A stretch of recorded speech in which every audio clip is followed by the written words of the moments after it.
तब आमरु डाहन को ओम अखंड मंडलाकारं व्याप्तं येन चराचरं तत्पं देशितं येन तस्मै श्री गुरुवे नमः। नमस्कार, जय जगन्नाथ। तो आज भिडियोटी आम आरंभ करवा गोटे सुस्वाद खाद्य प्रस्तुति से खाद्यटीर नाम होची हविषान्न, जोटा हविष युक्त अन्न।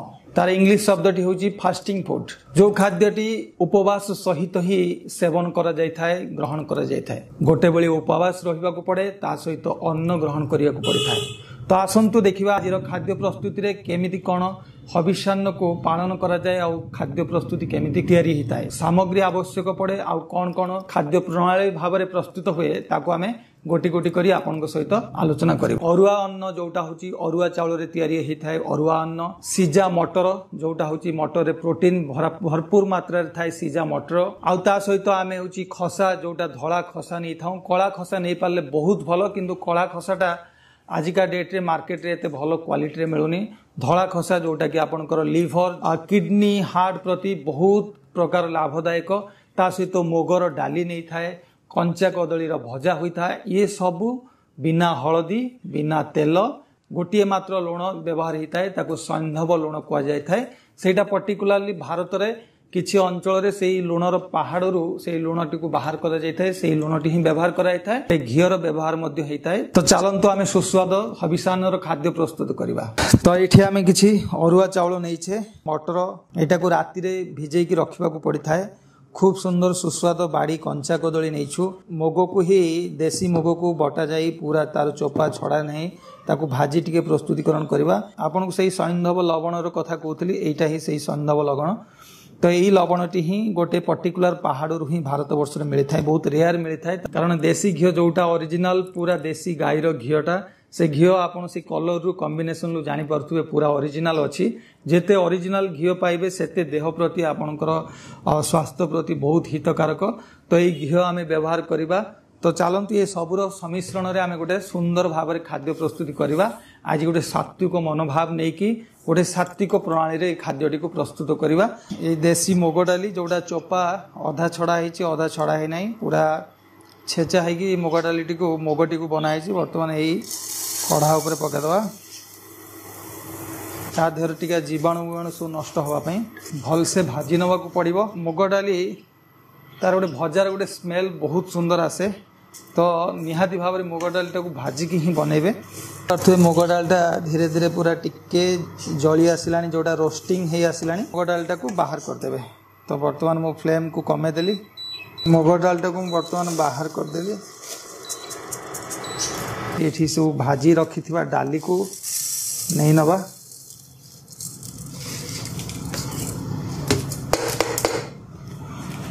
ता सहित किछि सॉल्ट ऐड करिबा। पुणी अगेन से गाई घी जोटा ही सबू खाद्य रे ही आवश्यक पड़ता है, तो सेथिरु मध्य किछि ऐड करिबा।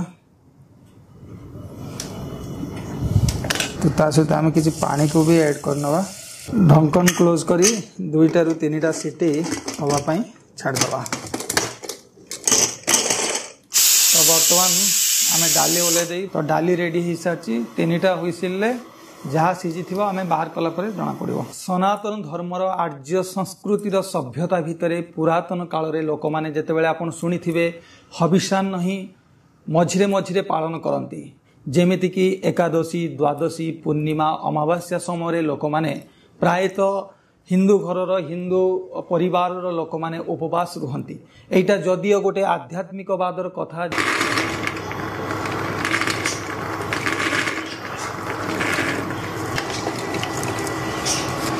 तो वर्तमान मटरटा को हल्का फल्का भाजी दे टिके तापरे ताको सिझा जीवो। सैंधव लुण टिके हल्का फल्का पके दबा मटर रे।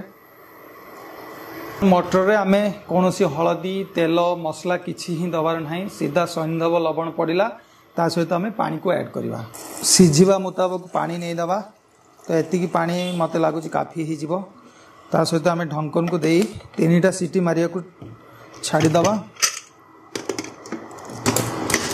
घीर परिमाण आमे बेसी खाउना, किंतु देखिबा आज ऐड करी देखिबा जे घी केमिति स्वाद रे लागुची। तो टिके टेबल स्पून सॉल्ट भी ऐड कर दिया गला, जो तार स्वादटा आउ टिके चमकीबो।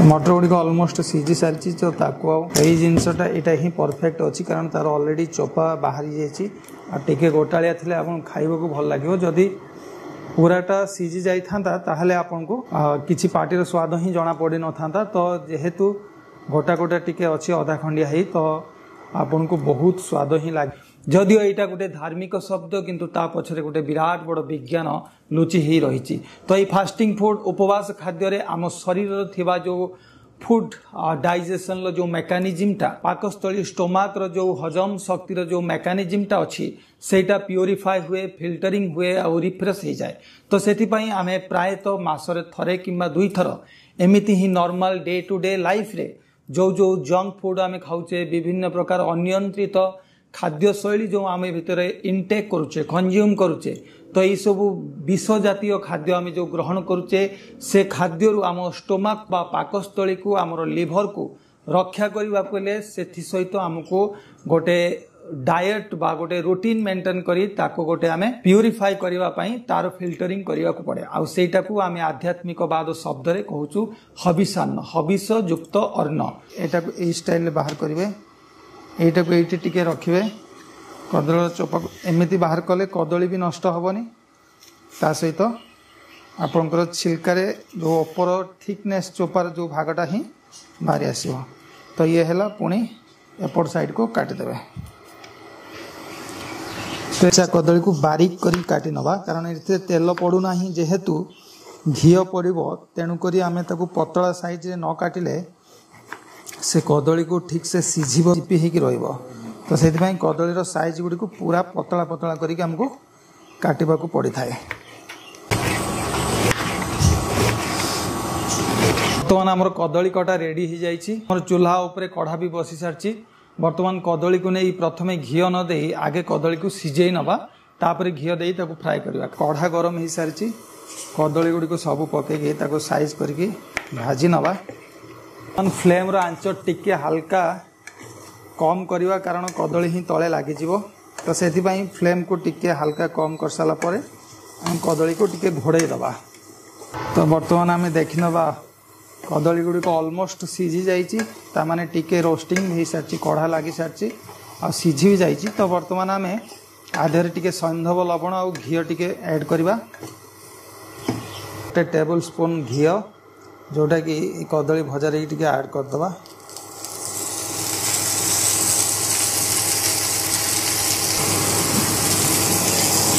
ता सहित गोटे टेबल स्पून सैंधव लवण ऐड करदवा तो दीटा ऐड हो गला परे टिके भजा को फ्राए करवा और टिके समय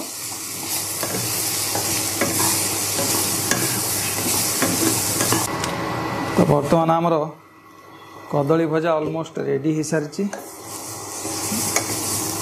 वाह एकदम सुस्वाद कदली देखिपे कंचा कदली ता सहित घी प्लस सैंधव लवण आ किछि ही पड़ना ये बहुत सुंदर है खाइबा को मध्य बहुत टेस्ट लगे तो मु फ्लेम को टिके धीरे करी ताको बर्तमान ओल्है देवी तीनोटी प्राय सकाळठू उपवास रहिबा को पड़ी थाए ठीक मध्याह्न समय 12टारू 12:30 बा गोटे मध्य ग्रहण करिथाऊ किछि खाद्य आमे सेवन करिथाऊ पुणी तापरे सेबेठू राति रे सोइबा पर्यंत चेष्टा करिवे उपवास रहिबाकू आपण जल अन्न किछि फल बा निजे इवेन भी गोटे छुप मध्य पार्टी रे सालाइबा को न नबा पई भीतर को चेष्टा करिवे तो जेतेटा आपण नियंत्रण रखि पारिबे जेतेटा डेडिकेशन नै साधना रखि पारिबे तार फलप्रदटा सेतेटा ही अधिका मात्रा रे पाइबे विशेष विवरणी जे जदि कोनोसी व्यक्ति वृद्ध व्यक्ति बा छोट छोट पिला माने बा रोगाग्रस्त लोक मझिरे मझिरे मध्य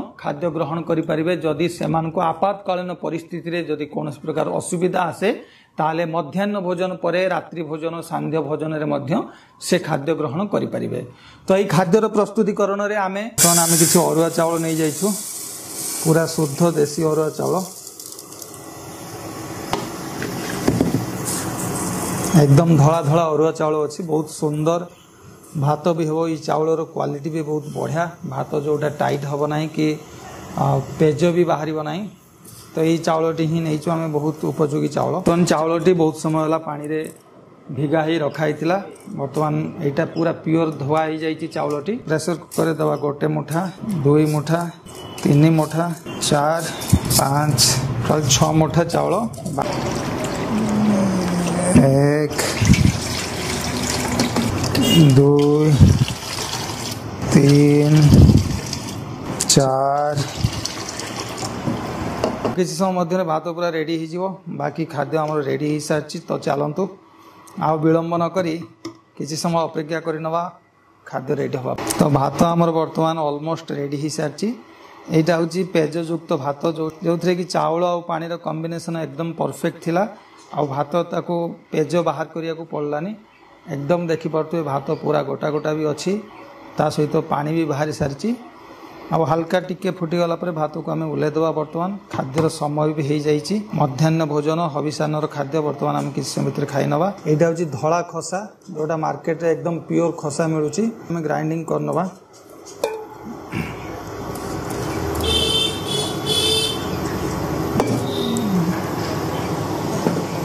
ढंकन टाक दे ग्राइंडिंग करनवा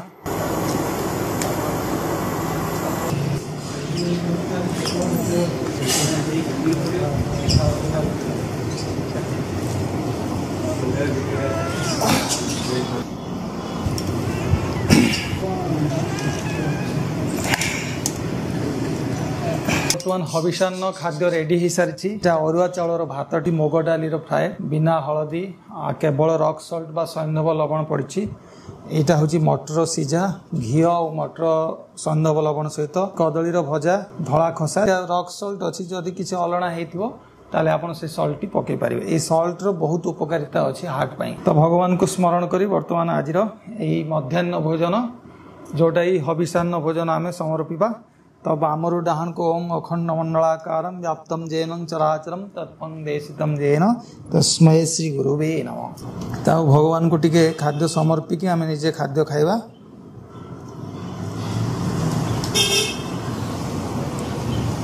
ओम ब्रह्म प्रभु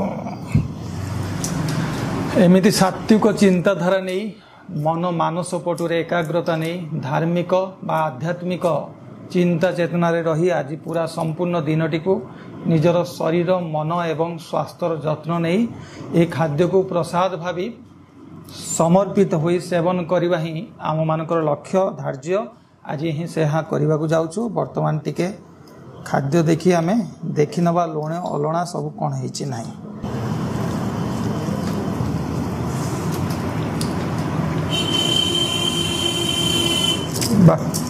बहुत सुंदर है।